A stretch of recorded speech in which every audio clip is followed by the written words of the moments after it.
Hey everybody, welcome to This Week in Sports. I'm Sean. Alright, so this past week in the NFL games, we had a record-breaking day by Mr. Megatron. Calvin Johnson had 329 yards receiving, 14 catches, 1 touchdown, an amazing day. Sadly, it was against my Dallas Cowboys. Say what you will, go ahead. It was a really big game for Megatron. Calvin Johnson just, oh man, he shredded the defense. He does this routinely, and I don't understand sometimes when he's going deep and some of these players, these safeties, I guess they don't watch film. They go up to try to go for the ball, and instead of just knocking it out. And then what happens? They go for the ball, and then they get whooped on by Calvin Johnson because he jumps higher than them. If some of these safeties they might have a chance, a slight little chance, if they were to go for the ball. But the Cowboys didn't go for the ball, and it looked like they were playing, 7-on-7 passing league tournament football right there. It was crazy. All day, Matt Stafford was just, left and right, left, right. Calvin Johnson was just open all day. So he tore it up. He brought him back with they scored a last-second touchdown to take a 1-point lead, won in the last 12 seconds of the game. Great game by Calvin Johnson. On the other end, Dez Bryant. This was billed as the competition, the World Series Super Bowl of wide receivers. At least that's what a lot of people were making it out to be. I do believe they're 1 and 2, or if not 1. Calvin's number 1, and Dez is in the top 5 receivers in the league. They've been, talking about this competition. A lot of people took what Dez said before the game out of proportion. He was saying like, he's the best at what he does. I'm the best at what I do, and he said things of that nature. He never said he was better, but some people seem to their minds go in different directions when they hear words out of teams that they don't like. I don't know what to tell you about that. So he says this stuff. It's billed as this big matchup. He goes for 3 or 4. I think it was 77. And 2 touchdowns. First touchdown, an amazing catch, I gotta say. One of the best catches I've ever seen. One of the best touchdown catches I've ever seen. It was just crazy, one-handed catch. So he went. He had that respectable game, but nothing in comparison to what Calvin did, and nothing to put off the naysayers of Calvin being number 1 and him not being even number 2. So that happened. Because of all this happening, the tension in the game, the Cowboys with a small lead, them getting pressed and Dez not getting the ball, he had what some would call a temper tantrum.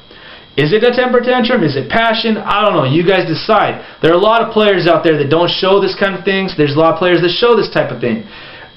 Some of the players that show this, they say, oh, that's leadership. Some people that do this, they say, oh, it's a temper tantrum, like Dez. If you guys listen to the audio, you'll see that it's not about me. It's about us. And that's what I want to get at. Is like, there's a lot of people reporting out there that he's a crybaby. He's all about himself. Dude's passionate about the game. Now, say it if you must. It was a temper tantrum, but at least it was about the team as a whole, and it wasn't about him.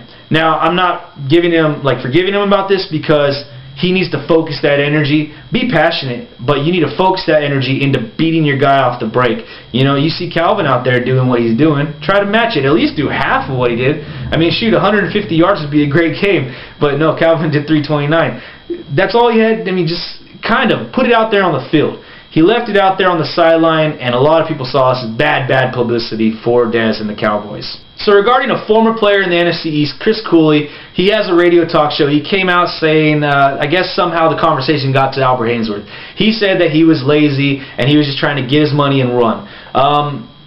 You could look at it that way by seeing what Albert Haynesworth did. He went to the Washington Redskins, signed his check, got his money, and pretty much just washed out after that. He left Washington. He signed with a few other teams. Finally, signing with the Bucks, and that was it. He was done. So Chris Cooley said these things about Albert Haynesworth. Albert Haynesworth came back on another radio show, said Chris Cooley is about as stupid as he looks, and et cetera, putting Chris Cooley down and saying like, whatever. His words are not quantified. And then he also said, now this is the part that gets me. Mike Shanahan, his coach, he said that he's a conniving guy who's going to drive RG3 into the dirt. Now I don't know where you guys stand on that. I believe that RG3 is a guy who wants to be out on their field.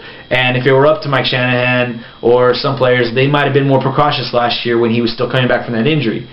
Mike Shanahan heard this. He's normally tight-lipped, but because Albert's been talking a lot, he said, I'm going to speak about this, and he did. And he said that when a player and a coach has all these arguments, their relationship just clashes. Usually it's because of a few things. It's either because they're lazy, it's because of lack of a passion to play the game, or it's because pretty much they're a bad person. Chris Cooley said that he's a terrible person. Mike Shanahan said that he has a lack of character.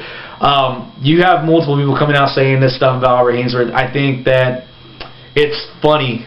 And though it may be funny, I mean, this information is just interesting. It's fun to watch this Jerry Springer talk show between all these Washington Redskins players because they'll take the attention off my Dallas Cowboys. I definitely appreciate them, throwing verbal blows at this point. David Beckham was one of the biggest stars in MLS. He would play for the LA Galaxy, and part of that contract signing with the LA Galaxy said that he would be promised, or the MLS would work with him in bringing another team into the league. As of right now, the MLS has 19 teams. They're working on bringing their 20th team that's going to start, I think, next year. But Beckham's talking with different people about bringing a team to Miami. This is really exciting. All the reports state that Miami has one of the biggest soccer fan base in the country, and so if they could do this and place it in Miami, they used to have a team there, but it was in Fort Lauderdale, which is about 30 minutes to 45 minutes away from Miami. If they were to put this in Miami, where you got that nice central hub, you got Miami Heat, you got Miami Marlins, you have all this stuff going on right there, I think they could be successful, especially with a big name like David Beckham. He's looking for other investors right now. He already has one, but he's looking for other investors, and hopefully this can come to fruition. I'd really like to see a team in Miami, with one of the big faces on that team being David Beckham. I definitely think it'll work out, and good luck to him. I hope to see it happen. The last bit of news in This Week in Sports is none other than your world champion Boston Red Sox. The Boston Red Sox won the World Series. This is their third time in the last 10 years they've won it. David Ortiz is named the MVP. The dude was going bananas this whole postseason. This World Series, he went crazy. Just hitting it. He was unstoppable. They were walking him in this last game left and right. He broke a record of reaching base, I think 3 games in a row in the World Series safely. It was he just was crazy. He was out of his mind this series. I'm just really happy that David Ortiz was recognized for his great play in this World Series, and he's got the stats to be in the Hall of Fame. I think he's going to be a first ballot Hall of Famer. He's really just blown away all the stats at the DH position and just really proven that he was worth it when the Boston Red Sox picked him up back in 2003. So congratulations Boston Red Sox. Congratulations David Ortiz. Alright guys, you know how I like to wear very eccentric shirts, lots of different shirts with designs, cool designs. This shirt right here I'm wearing is called Roar. It's designed by a guy I met named Evan Eckerd. He has a YouTube channel, youtube.com/Evan Eckerd, EVANECKARD.